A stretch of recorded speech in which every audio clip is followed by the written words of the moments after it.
Mateus, capítulo 7, versículo 1 até o 6.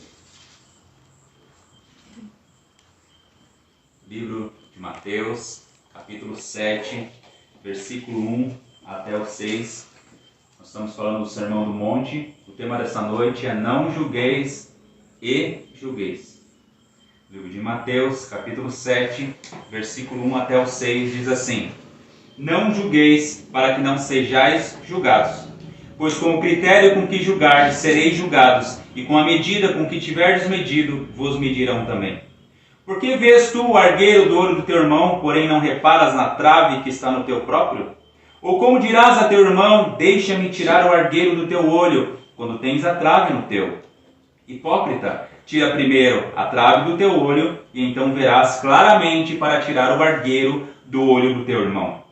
Não deis aos cães o que é santo, nem lanceis ante os porcos as vossas pérolas, para que não as pisem com os pés, e voltando-se vos dilacerem.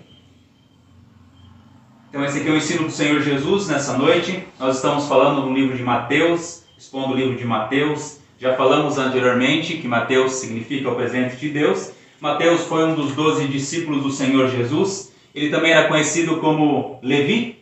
Ele deixou tudo para seguir Jesus.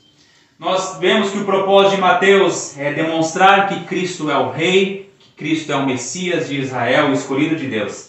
No Evangelho de Mateus tem mais de 60 citações de passagens proféticas do Antigo Testamento, onde elas enfatizam como Cristo é o cumprimento de todas elas.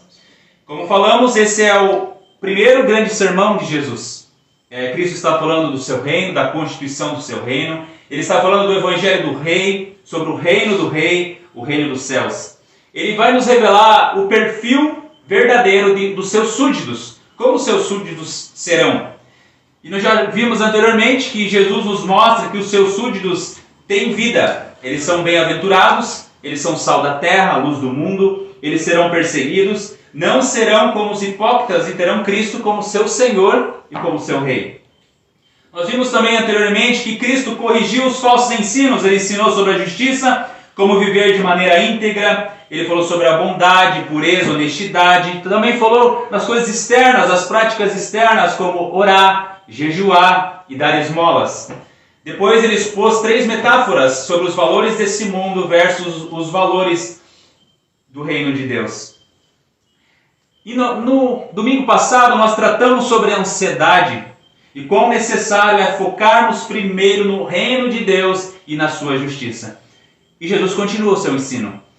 Agora ele vai tratar sobre o julgamento, sobre o julgar e sobre o relacionamento entre irmãos. Então no versículo 1 diz: Não julgueis, para que não sejais julgados. Esse versículo talvez seja um dos mais conhecidos e um dos mais utilizados fora do contexto e um dos mais mal interpretados que nós temos história. Até para nós é bem complexo. E nessa noite nós faremos o possível para nós compreendermos o que o nosso mestre quer dizer quando ele diz: Não julgueis, para que não sejais julgados. Comecemos, lógico, por aquilo que é mais fácil. É muito fácil nós sermos tentados de julgar os outros, principalmente nossos irmãos.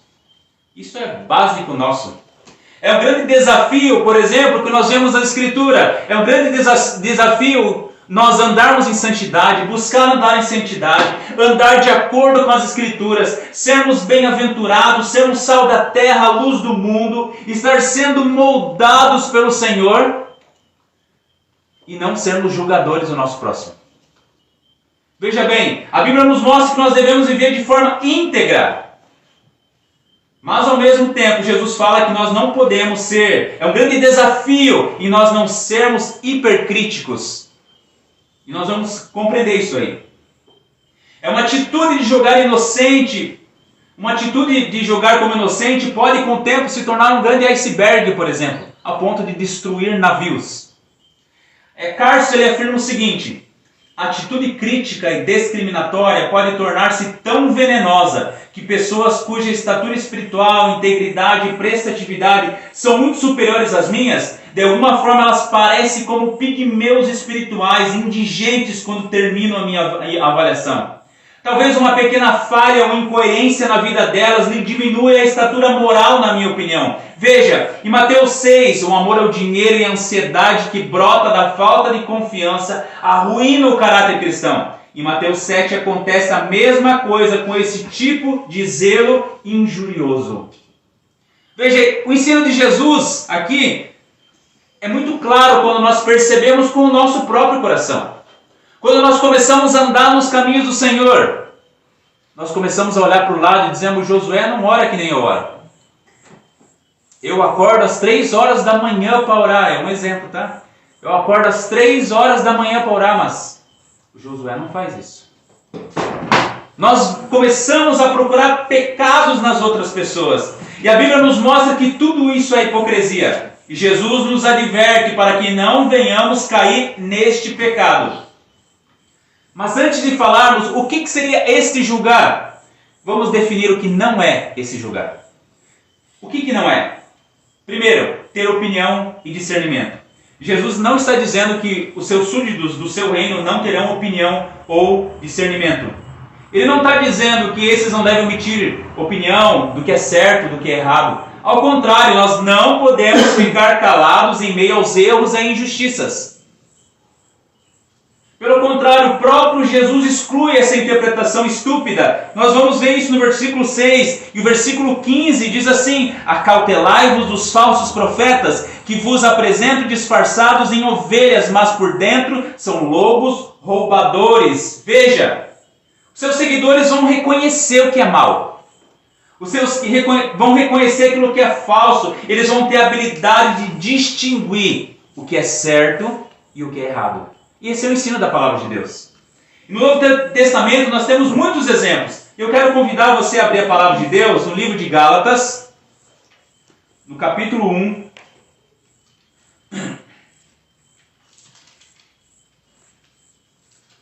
Versículo 8 e versículo 9. Livro de Gálatas, capítulo 1, versículo 8 e versículo 9, que diz assim: mas ainda que nós, ou mesmo um anjo vindo do céu, vos pregue evangelho que vá além dos que vos tenho pregado, seja anátema. Assim como já dissemos e agora repito, se alguém vos prega evangelho que vá além daqueles que recebeste, seja anátema. Veja, o apóstolo Paulo lança uma maldição, lança uma forte rejeição sobre todos os que pregam uma versão diferente do evangelho. Sobre todos os que pregam um evangelho diferente daquilo que está nas Escrituras. Ou seja, um falso evangelho. Para fazer isso, tem que haver juízo. Tem que julgar. Filipenses 3, versículo 2. O que está escrito em Filipenses, capítulo 3, versículo 2?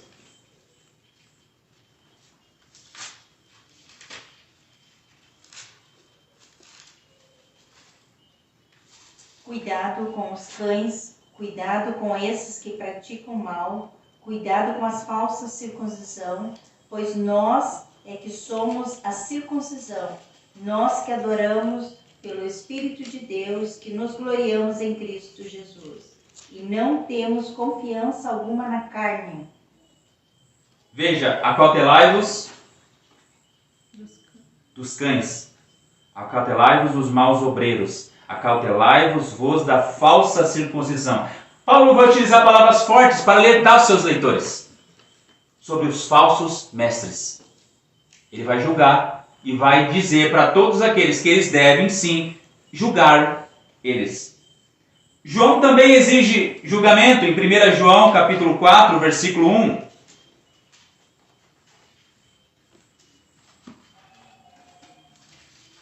Diz assim: amados, não deis créditos a qualquer espírito, antes provai os espíritos se procedem de Deus, porque muitos falsos profetas têm saído pelo mundo afora. Então João também exige julgamento. Segundo ponto, fechar os olhos diante dos erros das pessoas. Não julgar não significa fechar os olhos diante dos erros das pessoas. Don Kuyper ele afirma que essa atitude de tolerância expressa confusão na igreja cristã, incluindo igrejas que são reformadas por herança. A heresia não mais é denunciada, os heréticos não são mais disciplinados, Nós devemos tolerar também em nossas igrejas ações pecaminosas de outros. Não é da nossa conta se duas pessoas não casadas vivem juntas. Não é da nossa conta se um membro da nossa congregação pratica homossexualismo. Não devemos julgá-lo. Não faz sentido, tendo em vista o ensino do Sermão do Monte. Jesus está falando sobre integridade. Jesus está falando sobre santidade. Jesus nos mostrou anteriormente. Ele falou sobre hipocrisia, sobre a falta de honestidade, sobre a falta de integridade, sobre a falta de santidade. Por exemplo, Jesus repetidas vezes nos convocou a ser diferente do mundo.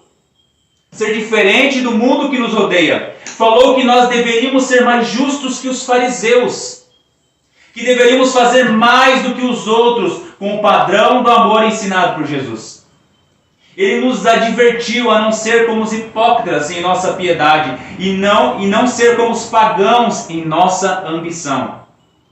E veja comigo, de que forma nós faremos isso se não julgar, se não avaliar, se não discernir ou ficarmos de olhos fechados? Terceiro lugar, ser crítico. Jesus não está afirmando que nós não devemos ser críticos. A crítica aqui, eu quero que você entenda que a crítica aqui é a capacidade e habilidade de julgar, fazer um juízo crítico. É uma atividade de examinar e avaliar minuciosamente uma produção artística, literária ou científica, bem como costumes e comportamentos. Jesus não está afirmando que nós não devemos julgar, avaliar, examinar as pessoas e as coisas que elas estão fazendo. Por exemplo, uma pessoa entra aqui nua. Nós vamos deixar ela ficar? Nós vamos julgar ela, está errado? Esse não é lugar para você ficar desse jeito. Aqui não é lugar para você tomar banho. Não é? Nós vamos avaliar e nós vamos julgar. A proibição aqui é da hipercrítica. E há uma grande diferença entre crítica e hipercrítica. A crítica autêntica, a avaliação justa e amorosa é algo excelente. Muitas vezes nós ficamos temerosos em relação a ela. Em sermos sinceros com as pessoas. Mas a crítica autêntica, ela busca a apreciação, a construção. É uma crítica construtiva. Por exemplo, irmão, eu acho que fica melhor essa parede aqui se nós fizermos um azulzinho ali. É uma para construir. Mas o grande problema é a crítica destrutiva, que nós vamos chamar de hipercrítica. Esta se deleita em buscar defeitos e erros nas pessoas. Por exemplo, o indivíduo se aproxima do outro com a finalidade de criticar. No sentido de buscar falhas, no sentido de buscar erros, no sentido de buscar defeitos. Ou nós podemos dizer, a pessoa se aproxima da igreja de Jesus com a finalidade do quê? Criticar, no sentido de buscar falhas, no buscar defeitos e buscar erros. O hipercrítico espera sempre o pior. Ele deseja que as coisas dêem errado. Ou seja, é uma satisfação maliciosa, uma satisfação maligna, quando detecta falhas e defeitos. A igreja de Jesus é perfeita nessa terra? Não somos imperfeitos. Aquela pessoa que busca uma igreja perfeita, aqui nessa terra ela nunca vai. E que nem diz, acho que foi o Jonas Madureira, se nós queremos, ninguém quer passar pelo processo de ir para a igreja perfeita.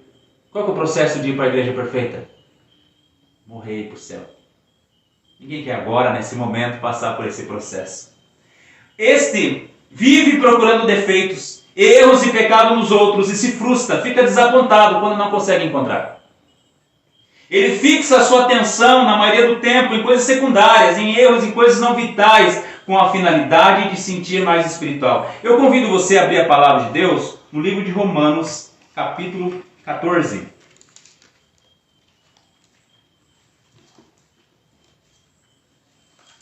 O apóstolo Paulo vai tratar disso que nós estamos falando.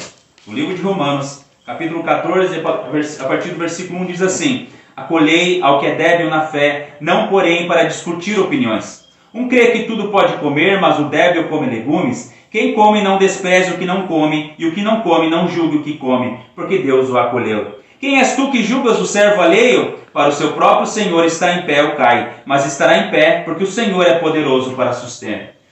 Um faz diferença entre um dia, outro julga iguais todos os dias, cada um tem opinião bem definida em sua própria mente. Quem distingue entre o dia e dia para o Senhor o faz, e quem come para o Senhor come, porque dá graça a Deus, e quem não come para o Senhor não come, e dá graça a Deus. Porque nenhum de nós vive para si mesmo, nem morre para si. Porque se vivemos, para o Senhor vivemos, se morremos, para o Senhor morremos. Quer pois vivamos ou morremos, somos do Senhor. Foi precisamente para este fim que Cristo morreu e ressuscitou, para ser Senhor tanto de mortos como de vivos. Tu, porém, por que julgas o teu irmão? E tu, por que desprezas o teu? Pois todos compareceremos perante o tribunal de Deus, como está escrito: por minha vida, diz o Senhor, diante de mim se dobrará todo o joelho, e toda língua dará louvores a Deus. Assim, pois, cada um de nós dará contas de si mesmo a Deus.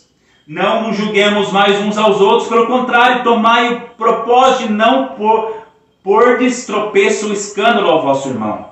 Eu sei e estou persuadido no Senhor Jesus de que nenhuma coisa é de si mesmo impura, salvo por aquele que assim o considera, para esse é impura. Se por causa de comida o teu irmão se entristece, já não anda segundo o amor fraternal. Por causa da tua comida, não faças perecer aquele a favor de quem Cristo morreu. Não sejas, pois, vituperato o vosso bem, porque o reino de Deus não é comida nem bebida, mas justiça e paz e alegria do Espírito Santo. Aquele que desse modo serve a Cristo é agradável a Deus e aprovado pelos homens. Assim, pois, seguimos as coisas da paz e também as da edificação de uns para com os outros.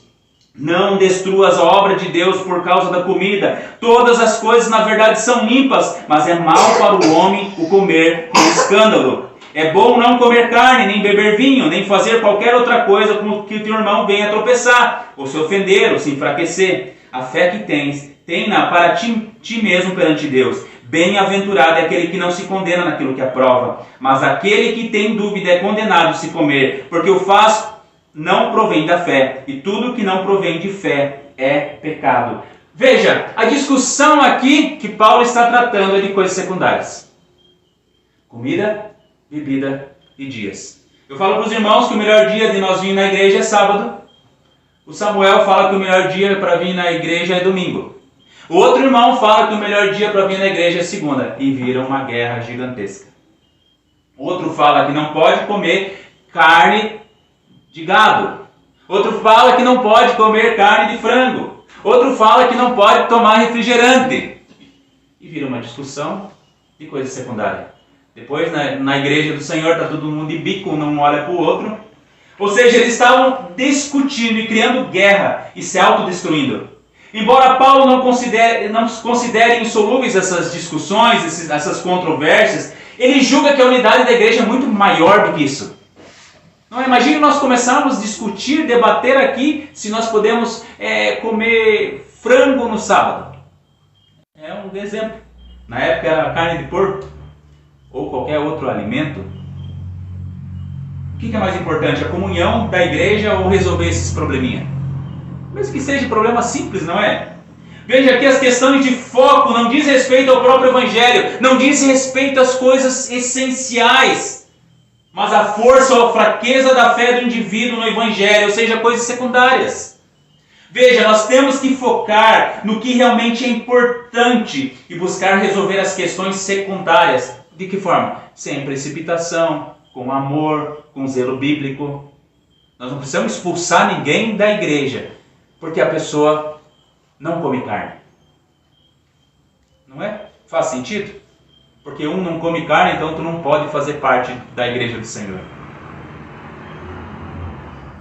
Quarto lugar, tribunais legais. Existia um escritor russo chamado Lev Tolstói que ele afirmava que em Mateus 7:1 Cristo proíbe totalmente a instituição de qualquer tribunal legal. Inclusive tem muitas pessoas hoje que foram influenciadas por ele, que acham que ele estava correto. Mas não faz nenhum sentido, tendo como base as Escrituras. Ele estava totalmente errado. Claramente o texto não se refere a juízes em tribunal, mas sim a responsabilidade de indivíduos para com o seu próximo. E esse pensamento vai totalmente contra o que a Escritura ensina sobre justiça e juízo. Mas agora vamos para o mais importante. O que Jesus está nos dizendo? Que é isso que nós desejamos aprender do Senhor. Primeiro, o que é? Nos curar de uma doença. Essas palavras de Cristo não contêm uma proibição absoluta de julgar, como nós estamos vendo. Calvino escreveu que essas palavras pretendem curar uma doença que parece natural para todos nós. Nós podemos ver isso em todos os lugares, que cada ser humano se elogia de maneira exagerada, mas se agrada de investigar as falhas de outras pessoas. Por exemplo, vamos fazer um julgamento do Estevão nessa noite. Eu, ser humano natural. Qual que é o meu defeito? Meu defeito às vezes, é que às vezes eu esqueço de orar, né? Mas às vezes o Senhor conhece a minha vida, conhece o meu coração. Mas quando eu vou falar de outra pessoa, como é que eu falo? A pessoa não ora todo dia, ora lá falhando. Dependendo das circunstâncias, nós temos que dar tempo para o nosso Deus. Perceba, é uma doença que todo ser humano natural tem. Nós temos que lidar com ela dia após dia. Esse pecado não é somente agora. Esse pecado vem de sempre, de sempre. Nós vemos isso nas Escrituras. A maior parte dos homens pensa que quando condena os outros, adquire maior liberdade de pecar. Porque o Josué está fazendo alguma coisa errada. Eu também posso. Eu e ele vamos ser condenados, não é? Não justifica os erros do Josué baseado em mim. Assim como não justifica os erros do Estevão, e o Josué copia o que o Estevão está fazendo. A maior parte dos homens tem essa ânsia depravada de morder, de censurar e caluniar, e essa restrição que Cristo está dizendo, não julgueis. Lembra que Cristo fala, não julgueis, para que não sejais julgados. Porque da mesma forma que nós julgarmos, nós também seremos julgados. Veja, Jesus não está dizendo que nós devemos nos tornar cegos e tolerantes com os erros e pecados dos outros, mas nós devemos vigiar e evitar a vontade indevida de julgar. Esse julgar aqui significa ser influenciado pela curiosidade e investigar as ações dos outros. Assim como Calvino afirmou, nós temos uma doença e nós precisamos ser curados dela. E é isso que o Senhor Jesus está falando aqui. Essa doença, em primeiro lugar, atrai continuamente a injustiça de condenar qualquer falha trivial, como se estivesse a pessoa cometendo um crime hediondo. Qualquer detalhe. Muitas vezes, às vezes a pessoa não pôde estar na casa do Senhor. Não busca o Senhor. Não deseja as coisas de Deus. Perceba, antes mesmo de nós saber o que aconteceu. Às vezes furou o pneu do carro. Às vezes aconteceu um problema sério de saúde em alguém, recebeu, bem na hora que estava saindo, aconteceu alguma coisa. Mas antes mesmo de nós sabermos, a pessoa não quer saber de Deus, não quer saber das coisas do Senhor. E em seguida explode a presunção insolente de observar com desdém toda ação e emitir um julgamento desfavorável sobre ela. Aí nós podemos entender o objetivo de Jesus. Qual que é o primeiro lugar? Ele nos protege contra a ansiedade excessiva, contra a irritação, ou contra a malignidade, ou até a curiosidade em julgar nosso próximo de forma precipitada. Nós somos precipitados. Muitas vezes nós nem sabemos o que houve e nós já se precipitamos. E eu estou falando de mim. Nós somos, infelizmente, rapidamente precipitados em julgar. Segundo lugar, de acordo com a palavra. Cristo está nos ensinando a julgar de acordo com a palavra, com os mandamentos dele. Nós não somos súditos do seu reino? Então nós vamos ser justos. Nós devemos julgar de forma justa, com amor, com misericórdia. É o ensino de Jesus que nós aprendemos recentemente, em Mateus 5, versículo 7. O que está escrito em Mateus 5, versículo 7?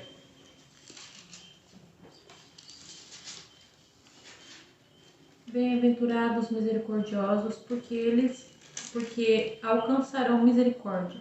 Veja, bem-aventurado os misericordiosos, porque alcançarão misericórdia. Não julgais para que não sejais julgados. Quando eu não sou precipitado em julgar alguém, eu obtenho misericórdia. É o ensino que Jesus aqui quer primeiro para nós nos submeter ao exame, ou seja, nos julgar primeiro. É a aplicação correta do julgar. É no julgar primeiro. Utilizar o critério e a medida do julgar em nós primeiros. Veja o versículo 2. Pois com o critério com que julgardes, sereis julgados. E com a medida com que tiverdes medido, vos medirão também. E chegamos ao terceiro ponto. Devemos julgar. Abra a palavra de Deus no livro de João, capítulo 7, versículo 24. Quem achou pode ler. Livro de João, Evangelho de João, capítulo 7, versículo 24. Não julgueis apenas pela aparência, mas façam julgamentos justos. Veja, não julgueis, vamos riscar o restante. Não julgueis segundo a aparência, mas sim pela reta justiça. Aqueles que afirmam que o cristão não pode fazer juízo, julgar, está totalmente errado, totalmente equivocado. Não somos apenas autorizados, mas temos uma ordem de Jesus para condenar todos os pecados. Se não o fizermos assim, estaremos se rebelando contra o próprio Senhor, Rei de toda a terra. Estaremos se levantando contra as suas leis perfeitas, contra os seus eternos mandamentos e contra a sua justiça. Quem que é o juiz, o Rei de toda a terra? Nós lemos lá no Salmo 47, Deus é o Rei de toda a terra. Deus reina sobre as nações. Deus se assenta no seu santo trono. É a Ele que pertence a justiça. É a Ele que pertence os juízos perfeitos. Nós não podemos ser juízes. O ensino de Jesus é que nós não podemos ser precipitados e nem ser hipócritas. Nós temos que expressar nossas opiniões quando tivermos conhecimento também de todos os fatos. Lembra que nós damos o exemplo da pessoa às vezes que não pode estar na casa do Senhor? Ao invés de nós julgarmos precipitadamente, não é melhor perguntar para ela o que aconteceu? Nós devemos também compreender as circunstâncias. Devemos ter misericórdia. Os discípulos de Jesus, abra comigo Lucas 9, para você entender essa história. Lucas 9, versículo 51. Os discípulos de Jesus, em uma visita de Jesus às vilas dos samaritanos, entenderam isso na prática. Lucas capítulo 9, versículo 51 até o 56. Aproximando-se o tempo em que seria levado aos céus, Jesus partiu resolutamente em direção a Jerusalém. Enviou mensageiros à sua frente, indo estes, entraram num povoado samaritano para lhe fazer os preparativos. Mas o povo dali não o recebeu, porque se notava que ele se dirigia para Jerusalém. Ao verem isso, os discípulos Tiago e João perguntaram: Senhor, queres que façamos cair fogo do céu para destruí-los? Mas Jesus, voltando-se, e o repreendeu, dizendo: Vocês não sabem de que espécie de espíritos vocês são, pois o Filho do Homem não veio para destruir a vida dos homens, mas para salvá-lo. E foram para outro povoado. Veja, porque os samaritanos não acolheram eles, o que os discípulos queriam fazer? Mandar fogo. Destruir eles. Não receberam, vendo os discípulos, perguntaram: Senhor, queres que o mandemos descer fogo do céu para os consumir? Veja, que precipitado, julgamento precipitado, não é? E o que Jesus fez? Jesus os repreendeu. Os discípulos de Jesus pecaram, pois quiseram exercer juízo final contra aquele povo. Nós somos convocados para fazer justos juízos, mas sempre tendo em vista que toda autoridade no céu e na terra pertence ao nosso Senhor. Mateus 28, 18, disse Jesus: toda autoridade me foi dada no céu e na terra. E nós temos que sempre ter em mente o que está escrito em Romanos 5, 8. Cristo morreu por nós, sendo nós ainda pecadores. Nós não temos justiça própria, porque nós somos culpados. Nós somos salvos pelos méritos de Cristo, não pelos nossos méritos. Se fosse pelos nossos méritos, nós estaríamos condenados. A Bíblia fala que os nossos justiça, as nossas obras, são como trapos imundos. Sem Ele, nós todos estaríamos destinados ao inferno. Veja o versículo 2. Pois com o critério com que julgardes sereis julgados, com a medida com que tiverdes medido vos medirão também. não devemos ser juízes. Jesus está nos mostrando que nós não somos juízes. Não temos a capacidade de condenar ninguém. Logo, não podemos fazer juízo final sobre a vida de ninguém. Muitos assumem esse papel de juiz, reivindicando a competência e a autoridade de fazer um julgamento final. E nós lemos lá em Romanos 4,4: quem é tu que julgas o servo alheio? Romanos 14,4. Que critério e medida temos usado contra os nossos irmãos? Qual o critério e a medida? Deus pode usar esse mesmo critério e essa mesma medida para nos julgar? Pensa nessa noite. E aí nós vamos para duas grandes aplicações do nosso Senhor. Jesus nos dá duas ilustrações, duas aplicações sobre esse julgar. Veja comigo, no versículo 3 até o versículo 5, é a primeira, que diz assim: por que vês tu o argueiro no olho do teu irmão, porém não reparas na trave que está no teu próprio? Ou como dirás a teu irmão: deixa-me tirar o argueiro do teu olho, quando tens a trave no teu? Hipócrita, tira a primeira trave do teu olho, e então verás claramente para tirar o argueiro do olho do teu irmão. O que é um argueiro? Argueiro é uma partícula pequena, é um cisco. O que é uma trave?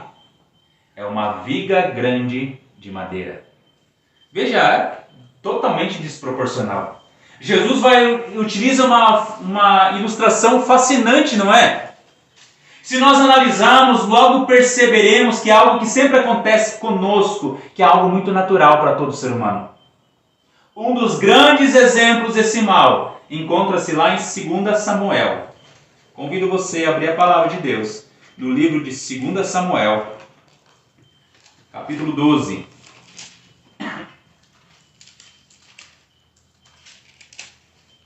Versículo 1, a palavra de Deus diz assim: então disse Samuel a toda Israel. É 2 Samuel. Eu vou abrir na primeira. 2 Samuel, capítulo 12. A palavra de Deus diz assim: o Senhor enviou Natã a Davi. Chegando Natã a Davi, disse-lhe: havia numa cidade 2 homens, um rico e um pobre. Tinha o rico ovelhas e gado em grande número, mas o pobre não tinha coisa nenhuma, senão uma cordeirinha que comprara e criara, e que em sua casa crescera junto com seus filhos. Comia do seu bocado e do seu copo bebia. Dormia nos seus braços e tinha como filha. Vindo um viajante ao homem rico, não quis este tomar das suas ovelhas e do gado para dar de comer ao viajante que viera a ele, mas tomou a cordeirinha do homem pobre e a preparou para o homem que lhe havia chegado. Então o furor de Davi se acendeu sobremaneira contra aquele homem e disse a Natã: tão certo como vive o Senhor, o homem que fez isto deve ser morto, e pela cordeirinha restituirá 4 vezes, porque fez tal coisa e porque não se compadeceu. Então disse Natã a Davi: tu és o homem.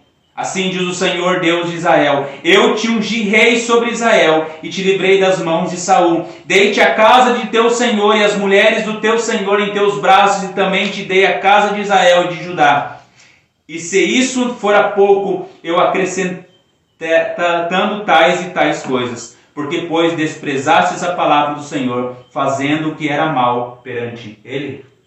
Veja, o rei Davi roubou a esposa de Urias. Apesar do seu grande harém, de muitas mulheres, ele seduziu a mulher de Urias e descobriu que depois ela tinha engravidado. Urias estava em batalha, guerreando pelo rei, guerreando pelo povo. Davi providencia então que ele seja morto. Davi agora ele é culpado de adultério e de assassinato. Passou-se um tempo. Natã entra na corte real e o profeta, ao invés de chegar confrontando Davi, chamando ele de assassino, de adúltero, ele lhe conta uma parábola. Uma breve história sobre um fazendeiro que tinha uma cordeirinha e esta lhe é roubada por um vizinho rico e poderoso, dono de um grande rebanho. Qual foi a reação de Davi? Ficou furioso. Sentença de morte, restituirá 4 vezes porque fez tal coisa, não compadeceu. Ele ficou totalmente furioso, porque esse homem que fez isso deve ser morto. Veja, julgou. A trave estava no seu olho. Mas ele julgou. Davi não tinha percebido essa trave no seu olho. Ele estava cego enquanto se ardia de raiva e fúria pelo cisco do olho do fazendeiro rico. Todos nós podemos ter a conduta de Davi. E é isso que Jesus está nos mostrando. Ele está nos mostrando que nós temos facilidade de se esquecer dos nossos próprios pecados e focar no cisco do olho dos nossos irmãos. Carson ele fala também sobre o crítico doutrinário e os considera o pior dessa categoria, pois esse, a maioria do tempo, está ocupado demais defendendo a verdade. E se esquece que os irmãos também tem que ser demonstrado amor fraternal entre os irmãos. A verdade e o entendimento correto das Escrituras são importantes? São muito importantes. Mas debates e disputas acaloradas não ajudam em nada a Igreja de Jesus. Nós devemos discutir pontos das Escrituras com humildade, com calma, com serenidade, com submissão sincera à Palavra de Deus. Ironicamente, o pior julgador dos erros dos outros, seja no campo doutrinário, seja em outra área da vida, jamais admite seus próprios erros, seus próprios pecados, seus próprios defeitos. E Jesus está combatendo isso aqui. Jesus está combatendo a justiça própria. A autojustiça está combatendo o julgamento hipócrita. Mas veja o versículo 5. Hipócrita, tira primeiro a trave do teu olho. Veja, Jesus está julgando a pessoa, não está? Hipócrita, tira a primeira trave do teu olho, e então verás claramente para tirar o argueiro do teu irmão. Veja, ao mesmo tempo que nós devemos tirar a trave do nosso olho, nós devemos sim ajudar a remover o argueiro do olho do nosso irmão. Mas perceba, sem a trave, sem a viga no nosso próprio olho, é bem mais fácil, não é? De ajudar o nosso irmão. É bem mais fácil nós vermos mais claramente o cisco. Imagina com uma trave aqui tentar tirar o cisco do olho do nosso irmão. Nós vamos o quê? Machucá-lo. Nós vamos ferir o olho do nosso irmão. Nós não teremos compaixão, nós não teremos piedade, nós não teremos misericórdia. Mas quando nós tirarmos essa trave, nós vamos agir, porque nós tivemos aquela experiência de ser tirada essa trave. O que nós vamos fazer? Nós vamos agir de uma maneira de ajudar o nosso irmão, sem o risco de machucá-lo, com compaixão, com piedade, com misericórdia. Só depois de tirar a trave de nosso irmão, é que podemos tirar o argueiro do olho. Primeiro tirar a trave do nosso olho, é que nós podemos tirar o argueiro, o cisco do olho do nosso irmão. Está claro até aqui? Agora vamos ao segundo exemplo do Senhor. Segunda aplicação do Senhor sobre o não julgueis. Versículo 6. Alguém quer ler? Não deis aos cães o que é santo, nem lanceis ante os porcos as vossas pérolas, para que não as pisem com os pés e voltem-se vos dilacerem. Palavra dura, né? Palavra pesada. Aqui Jesus vai mostrar um perigo inverso. Lembra? Veja, Jesus nos tirou 5 versículos para falar do nosso grande mal, que é o julgamento precipitado, a da nossa autojustiça. E agora ele utiliza o versículo 6 para nos ensinar sobre o perigo de não ter bom senso, sobre o perigo de nós não discernir, de nós não termos opinião sobre as coisas. Ou seja, de nós nos tornarmos insípido, sem opinião, cometendo assim um grande erro. Depois de nos alertar sobre o comportamento hipercrítico, Jesus nos adverte contra a falta de discernimento especial com as pessoas que nós vamos apresentar as maravilhosas riquezas do Evangelho. As aplicações aqui de Jesus, eles fornecem uma maneira de nós ficarmos equilibrados. Lembra? Jesus fala não julgar. Depois ele fala para nós julgar, mas de maneira totalmente equilibrada, tendo em vista a glória de Deus. Se não devemos julgar os outros, acusá-los e condená-los de maneira hipócrita, não devemos tampouco ignorar suas faltas, fingindo que todos são iguais. No versículo 6 nos mostra claramente: não deis aos cães o que é santo, nem lanceis ante os porcos as vossas pérolas, para que não as pisem com os pés e voltando-se vos dilacerem.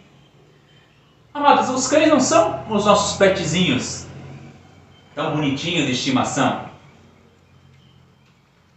mas cães selvagens, que andam em bando procurando comida pelas ruas e colinas, com sua língua fora da boca, pelos sujos e emaranhados, cheio de carrapichos, pulgas e carrapatos. Os porcos não são aqueles que nós conhecemos hoje, que estão tranquilos. Muitos fazem dos porcos pets, né? Não são aqueles porcos que nós vemos na TV, branquinhos, bonitinhos. Mas era o porco doméstico palestino, que era uma abominação para os judeus. Ele é parecido com o javali europeu. Ele é capaz de enorme violência. Nós sabemos que os porcos, a gente que conhece mais ou menos das fazendas, a gente sabia que os porcos, quando agridem, eles são extremamente nervosos. Assim como o cachorro, que são extremamente territorial. Com esse exemplo, Jesus está nos mostrando que esses dois juntos são um modelo de pessoas violentas, perversas, imorais e que vivem em abominação.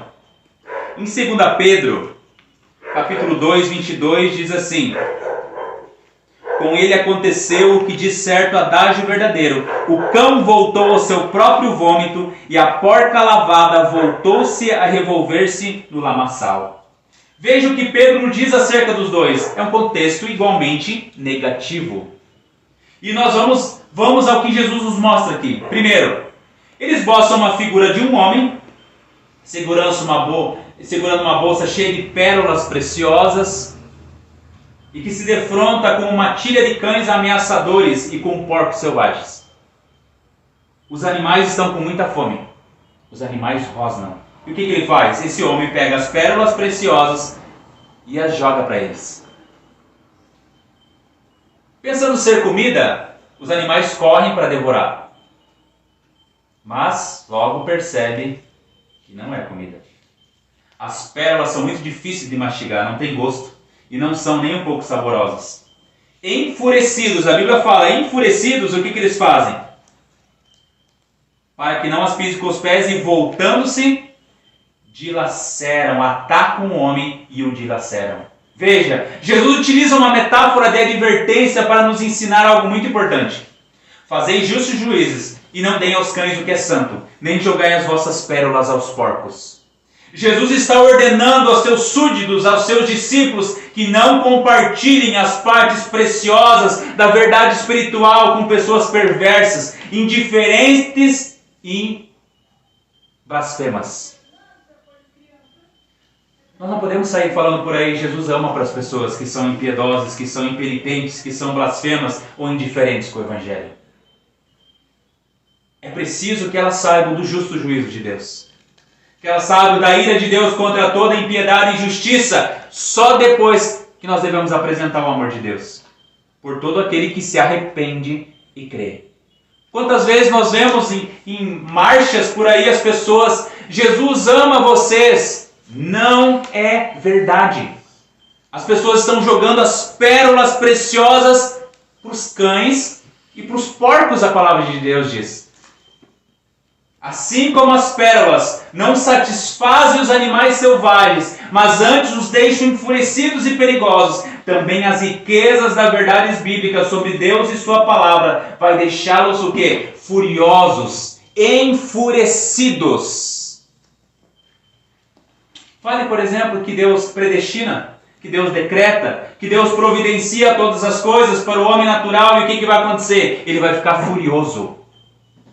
Ele vai ficar enfurecido porque ele vai dizer, não, sou eu que mando em mim. Sou eu que faço o que eu quero. Sou eu que sou Senhor no meu destino. E Jesus nos fala de um grande tesouro. Pérolas, elas são muito raras, não é? Não são cascalhos.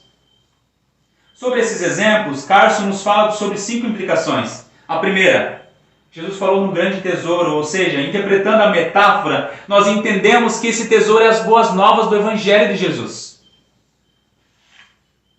Com toda a história, a revelação que os prenunciam e o fato que são um tesouro inestimável, ou seja, todas as riquezas do mundo não se comparam a ela. Estar com o Senhor é melhor do que tudo. Segunda implicação, nem todas as pessoas vão aceitar as verdades do Evangelho. Nós temos que ter em mente, saber discernir o momento de nós parar. Não jogar pérolas para elas. Quando nós começamos a falar sobre a verdade do Evangelho para alguém, e você percebe que a pessoa ela é blasfema, que ela é pessoa impenitente, que a pessoa não quer saber do Senhor, é o momento de parar. Terceira implicação, nós não devemos tentar explicar o cristianismo e apresentar Cristo a pessoas que querem zombar, discutir ou ridicularizar. Por quê? Perder tempo, não é? Nós devemos investir nosso tempo em energia com mais proveitoso. Assim como, por exemplo, um ateu que vem perguntar algo para você. O que significa tal palavra? Se você perceber que realmente a pessoa tem desejo de aprender, o que nós fazemos? Falamos sobre as verdades do Evangelho. Senta aqui comigo, vamos ler, vamos estudar a palavra de Deus. Mas se tu percebe que a pessoa não quer, é perder tempo, né? É discutir. Quantas pessoas que eu vejo às vezes discutindo na internet com ateus? A pessoa não vai crer por causa daquilo dali. Quarta implicação, não é porque os cristãos não devem lançar pérolas aos cães e aos porcos que nós temos licença de ser desagradável e rancoroso, não é? Nós devemos dar bom testemunho e ser pacientes na semeadura da verdade de Deus. Assim como nós temos que discernir de parar, nós temos que discernir também de continuar. Quantas vezes nós começamos a falar de alguma coisa e você percebe que a pessoa deseja escutar mais? O que nós fazemos? Continuamos. Quinta implicação, nós devemos ter cuidado ao lidar com as verdades da revelação bíblica, pois elas são sagradas. Elas não podem ser lançadas por aí indiscriminadamente, mas com zelo, atenção, responsabilidade e estratégia. Nós não podemos chegar para a pessoa e falar sobre as providências de Deus, por exemplo, algo tão precioso, que Deus providencia todas as coisas. Para uma pessoa que não crê em Jesus, para uma pessoa que blasfema contra o Senhor Jesus. Para nós concluirmos, amados, Jesus nos ensina sobre não sermos julgadores, a não fazermos julgamentos hipócritas, precipitados, e não sermos sábios. Ele nos ensina a sempre que formos analisar, julgar alguém, agir com misericórdia e também com piedade. Cristo conhece o nosso coração, conhece a intenção do nosso coração, conhece os nossos pensamentos, conhece os nossos sentimentos, conhece a nossa vida, todos os detalhes da nossa vida. Ele pode nos julgar, não pode? Qual a intenção do nosso coração? Quais os nossos pensamentos? E se ele fizesse isso, conforme nós muitas vezes fazemos, nós estaríamos condenados, não estaríamos? A forma que nós julgamos as pessoas deve ser a mesma que nós desejamos ser também julgados. Quando ver um irmão mentindo, olhe primeiro para você e corrija o seu erro também de mentir. E depois ajude seu irmão a também parar de mentir.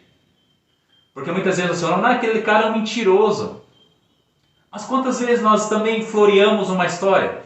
Deixamos aquela história mais bonita, mais cheia de detalhes, não é? Muitas vezes não é verdade também. Aí quando nós começaremos a agir com mais prudência, com equilíbrio, com misericórdia e com amor. Nós devemos sim julgar, tendo em vista o que é correto, tendo em vista a justiça de Deus. E sempre lembrando do ponto principal, que está lá em Mateus capítulo 7, versículo 12, que diz assim: tudo quanto, pois, quereis que os homens os façam, assim fazei a vós também a eles, porque esta é a lei e os profetas. Deus seja louvado.